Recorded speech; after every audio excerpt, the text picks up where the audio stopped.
Turma de Processo Civil, pessoal, vamos chegando para mais uma videoaula aqui no YouTube, nossa segunda videoaula neste semestre. Vamos tratar dos princípios recursais. Coloca aí, é o título da nossa aula de hoje, princípios recursais. Senhores, primeiro princípio, vamos colocar aqui da tipicidade. Que diz o princípio da tipicidade? Que só é recurso aquele que a lei reconhece como tal. Para ser considerado recurso, é necessário haver previsão legal. Então, só é recurso se a lei reconhece como tal. Tem que ter previsão legal. Beleza? Ok? Senhores, vejam, eu estou dizendo o que a lei reconhece como tal, não apenas o Código de Processo Civil. Há figuras recursais que estão previstas em legislação extravagante. Por exemplo, o recurso inominado, que é um recurso interposto no âmbito dos juizados especiais. Este recurso não está referido no Código de Processo Civil, contudo aparece previsto lá na Lei 9.099. Vamos para o segundo princípio, que é o princípio da sucumbência. Princípio da sucumbência. Senhores, o princípio da sucumbência, ele dispõe que para se interpor o recurso tem que haver interesse. E só tem interesse aquele que sucumbe. Sem sucumbência não há interesse recursal. Perfeito? A sucumbência é que revela a condição no processo de quem é vencedor e de quem é vencido. O vencido é exatamente aquele que sucumbe. E o que sucumbe é que possui interesse recursal para a interposição do recurso. Então, da sucumbência revela a condição das partes de vencedor e vencido, sendo este que possui, que terá interesse recursal. Revela a condição das partes de vencedor e vencido, sendo este que terá interesse recursal. Apenas aquele que sucumbe é que possui interesse recursal via de regra. Você pode lançar, se quiser, e aliás, sugiro que eu faça, uma observação. O recurso de embargos de declaração tem por objetivo, tem por escopo a integração da decisão judicial mediante os vícios de obscuridade, omissão, contradição ou erro material. Portanto, mesmo a parte vencedora, limitando-se ao interesse de tão somente integrar a decisão, pode, porventura, manejar, opor os embargos de declaração. Então, via de regra, sim, o interesse recursal se manifesta apenas para aquele que sucumbiu, aquele que perdeu, aquele que está na condição de vencido. Contudo, é possível cogitar que mesmo a parte vencedora, porventura, venha a ter interesse recursal na oposição dos embargos de declaração, limitando-se, neste caso, o seu interesse à integração da decisão, em razão dos vícios de omissão, contradição, obscuridade ou erro material. Ok? Os embargos de declaração, eu posso vos adiantar, claro, quando eu começo a falar aqui de uma figura recursal ou outra no contexto do nosso conteúdo, é apenas já para também te municiando com algumas informações Ah, mas de sorte, quando tivermos a aula detida para tratar do assunto, vocês já vão ter assimilado alguma coisa, terão uma pré-compreensão, isso vai ajudar. Os embargos de declaração, eles são tratados como um recurso de fundamentação vinculada. Ou seja, eu não posso chegar no recurso de embargos e discutir qualquer coisa. Não é assim. Para opor os embargos, eu preciso necessariamente vincular este recurso a uma das 4 hipóteses que justificam o seu manejo, que justificam o seu uso. Quais são as hipóteses? São os vícios atinentes à decisão judicial que podem ser corrigidos pela via dos embargos. Omissão, contradição, obscuridade e erro material. Estes vícios, porventura, podem ser de interesse do próprio vencedor. Embora vencedor, ele tem interesse em integrar a decisão judicial, o que nos coloca como uma advertência de que a figura do vencedor no processo pode sim, eventualmente, ter interesse na oposição de um recurso, o que relativiza essa compreensão do princípio da sucumbência, de que apenas o vencido, aquele que perde, aquele que sucumbe, é que terá interesse recursal. Beleza? Claríssimo, né? Vamos para um terceiro princípio. Vamos falar do princípio da fungibilidade. Princípio da fungibilidade. Senhores, o que deve ser entendido por este princípio? Este princípio propõe que o recurso, embora interposto, quando recebido pelo magistrado, ele, ao invés de receber o recurso interposto, segundo o seu nome apresentado, ele recebe outro no seu lugar. O magistrado admite o recurso interposto como se fosse outro. É isso que acontece. Ora, é possível, eu vou comentar dos artigos com vocês, tá? No Google Meet, ok? Vamos aqui dar vazão ao conteúdo. Até porque quando nós estudarmos os recursos detidamente, eu vou ter que falar a respeito disso naturalmente. Por ora, apenas aqui a nossa abordagem principiológica. O que eu quero que seja entendido por agora.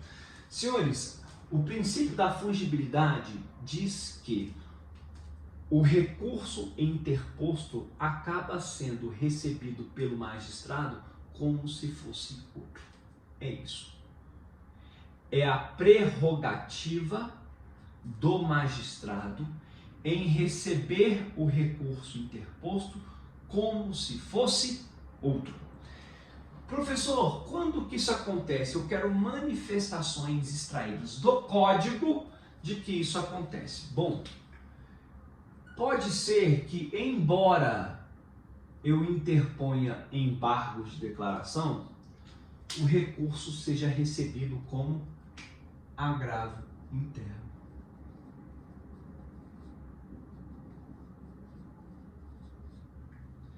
Neste caso, o que o magistrado considera? Ele considera que o recurso apresentado de embargos de declaração, em verdade, não está se limitando a promover a integração da decisão judicial. Ou que o recurso de embargos de declaração, em verdade, não está se limitando a discutir os 4 vícios que podem acometer uma decisão judicial. O recurso não está adstrito a um vício de omissão, de contradição, obscuridade ou erro material. O recurso está além.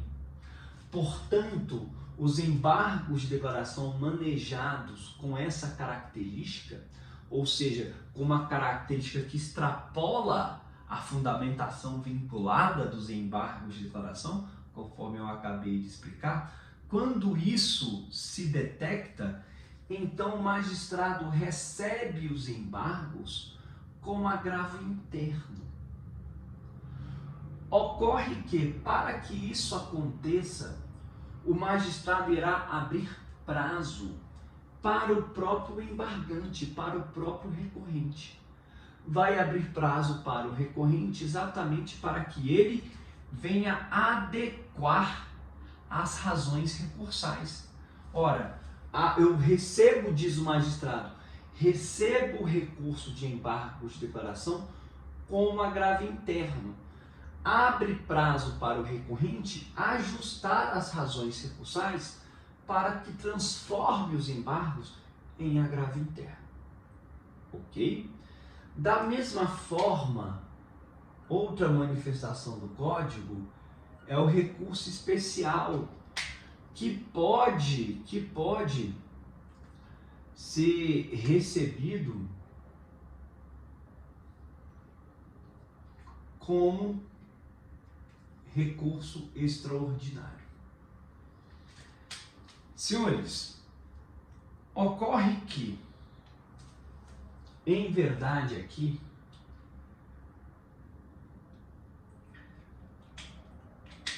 a gente vai relativizar pelo seguinte: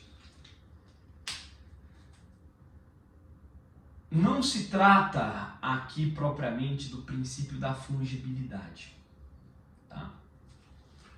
Porque quando apresentado o recurso especial para o STJ, o ministro no STJ pode pensar o seguinte: o recurso interposto aqui deveria ser o recurso extraordinário. Porque a fundamentação é de ordem constitucional e não infraconstitucional.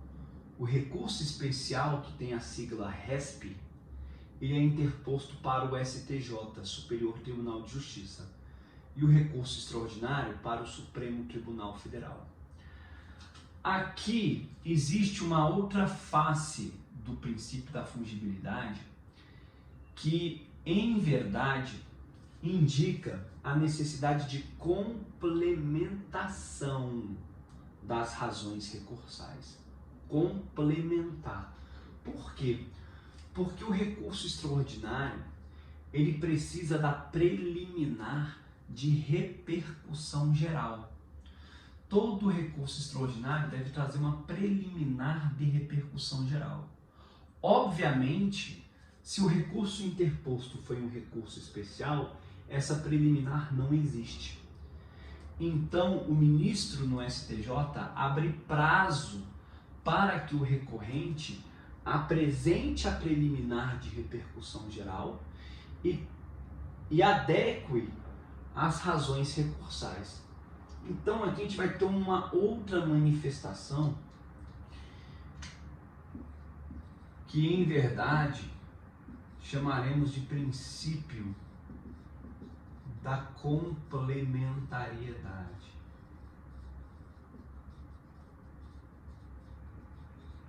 A depender da doutrina a ser consultada, os senhores vão achar isso daqui, princípio da complementariedade.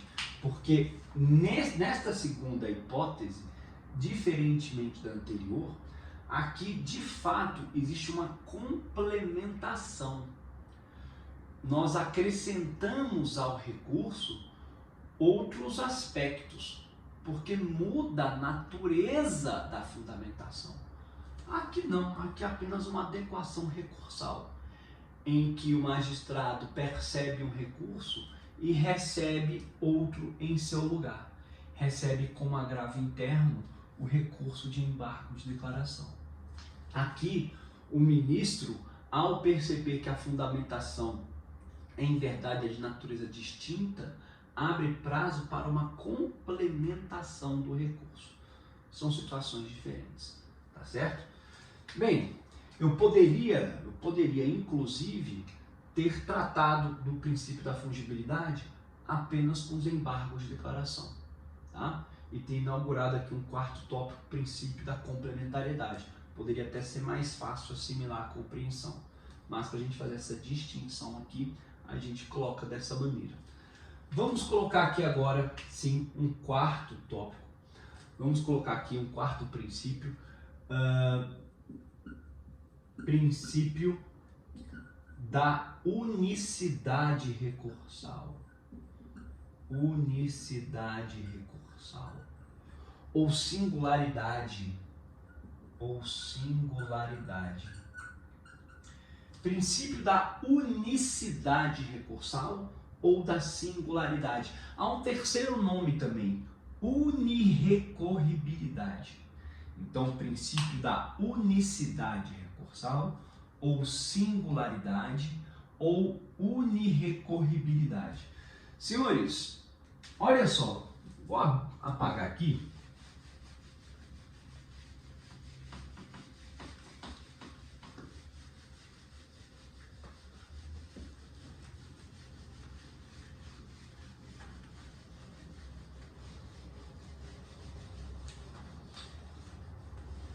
O princípio da unicidade recursal ou singularidade, vou colocar aqui, da unicidade recursal, significa que para cada decisão judicial há um único recurso. Cada pronunciamento judicial pode ser desafiado e impugnado por um único recurso. É isso que deve ser entendido. Há exceção para este princípio? Há. Exceção. Olha só. Imagine que um acórdão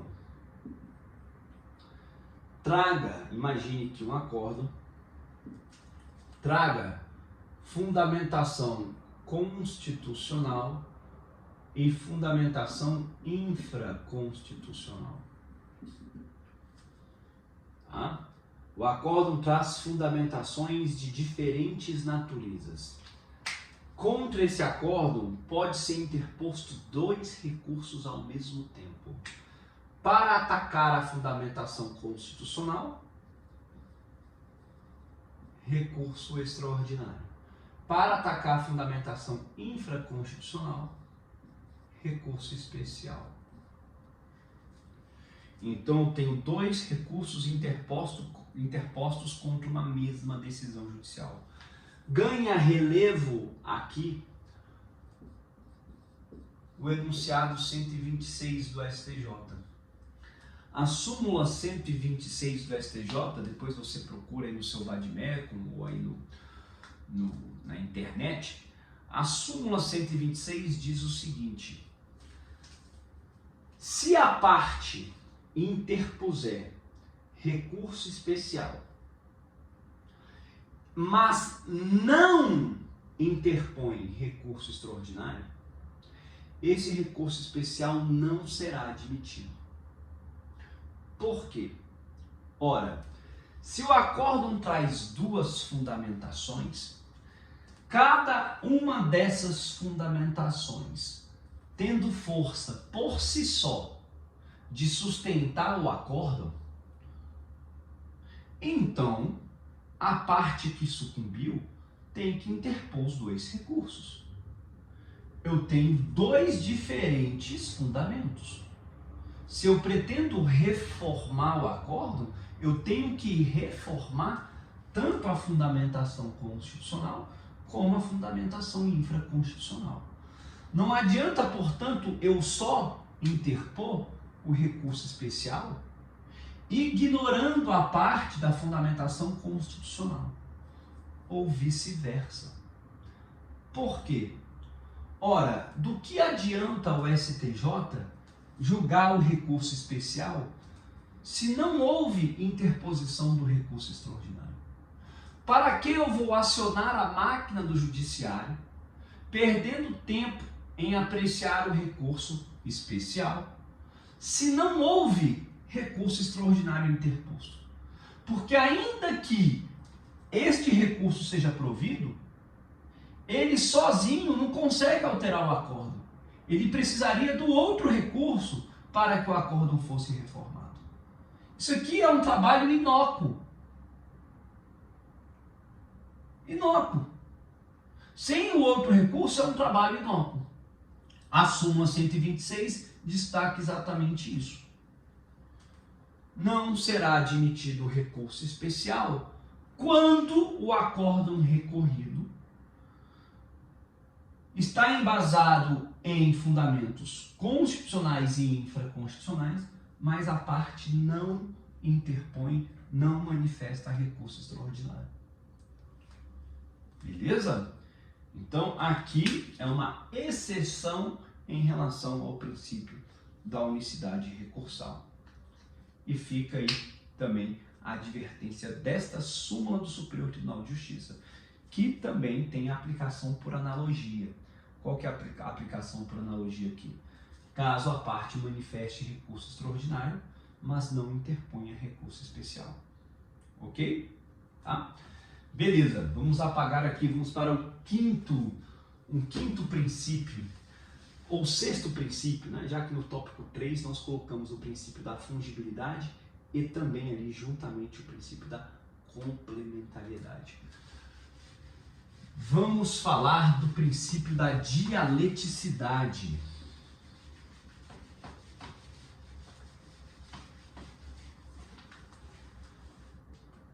Princípio da dialeticidade. O que é o princípio da dialeticidade, pessoal? Eu tenho aqui uma decisão judicial, pode ser uma sentença, uma decisão interlocutória, um acórdão, tá? Eu tenho os fundamentos A, B e C. O recurso a ser interposto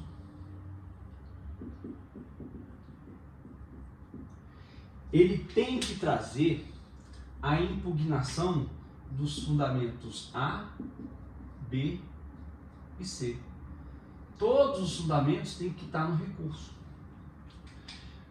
O princípio da dialeticidade diz o quê? Que cada um dos fundamentos da decisão contra a qual se recorre devem estar especificamente impugnados no recurso. O recurso deve impugnar um a um os fundamentos da decisão recorrida. Tem que haver essa interação. Lá na matemática não tem a teoria dos conjuntos perfeitos. Então, o que aparece de fundamentação aqui na decisão judicial deve ser impugnado no recurso. Essa dialética tem que ser perfeita. Ok? Beleza? Maravilha. Senhores, existe uma súmula também aqui que você pode dar uma olhada aí no seu vadimeco, é a súmula 182 do STJ, que foi editada à luz do código anterior. Vai falar que as razões do agravo devem rebater um a um os fundamentos da decisão agravada. O agravo, o recurso de agravo, deve rebater e impugnar especificamente um a um os fundamentos da decisão agravada. Essa súmula cristaliza o princípio da dialeticidade e ela é aplicada por analogia em todos os recursos interpostos no âmbito do Superior Tribunal de Justiça. Ok? O princípio da dialeticidade está cristalizado, está ali estampado na súmula 182 do STJ, que no Google Meet, não sei exatamente quando essa videoaula vai ser veiculada, vai subir, mas eu vou comentar dessa súmula na nossa reunião no Google Meet com certeza, tá? Ok? Maravilha, maravilha. Eu digo isso, pessoal, porque conforme o primeiro dia de aula, às vezes o vídeo não sobe no tempo, então se o vídeo não subir em uma dada aula, eu vou entrar no Google Meet e vou introduzir o conteúdo, tá? Normalmente. Vamos para o sexto princípio, vamos tratar aqui do princípio da proibição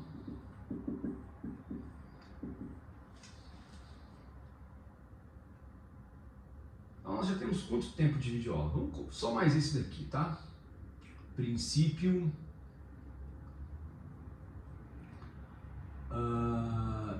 da proibição da recorribilidade per salto.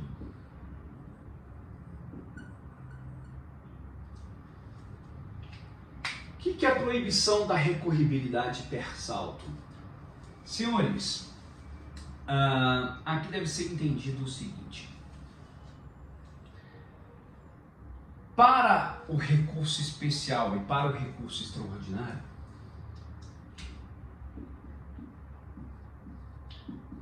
para recurso especial e recurso extraordinário, antes de se interpor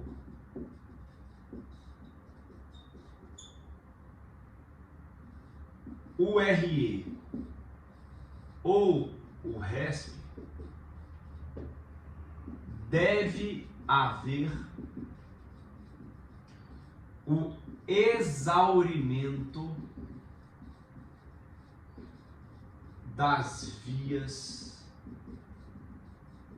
recursais. O que isso significa?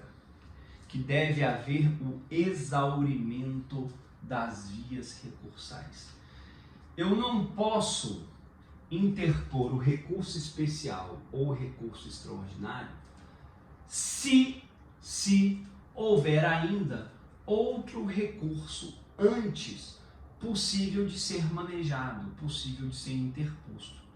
Eu não posso pular etapas. O Fred Didier, ele usa a seguinte expressão, esse princípio da proibição da recorribilidade per salto, né?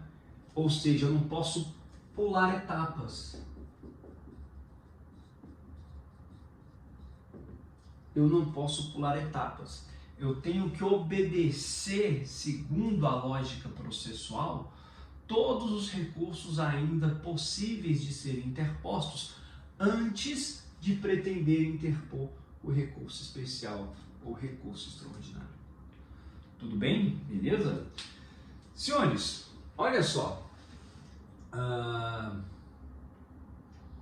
Vamos falar de mais um princípio ainda. Eu vou deixar só o princípio do duplo grau de jurisdição para um próximo vídeo, para não ter que correr, senão o vídeo acaba ficando muito longo. Mas vamos falar de mais um princípio ainda. Princípio da proibição da recorribilidade per salto, ou seja, nós temos que ter aqui o exaurimento das vias ordinárias, tá? O exaurimento das vias ordinárias. As vias recursais ordinárias, ou seja, eu tenho que interpor todos os recursos possíveis antes de se interpor o recurso especial ou recurso extraordinário. Tá? A depender da doutrina, esse princípio ele pode aparecer com o seguinte nome: princípio do esgotamento das vias ordinárias. Pode aparecer isso, tá? Mas majoritariamente vai aparecer assim, da proibição da recorribilidade per salto. Ok? Maravilha! Vamos colocar um outro princípio aqui. Falei que eu ia terminar no sexto, mas vamos falar de mais de um. Vamos falar do princípio da proibição da reformatio imperius.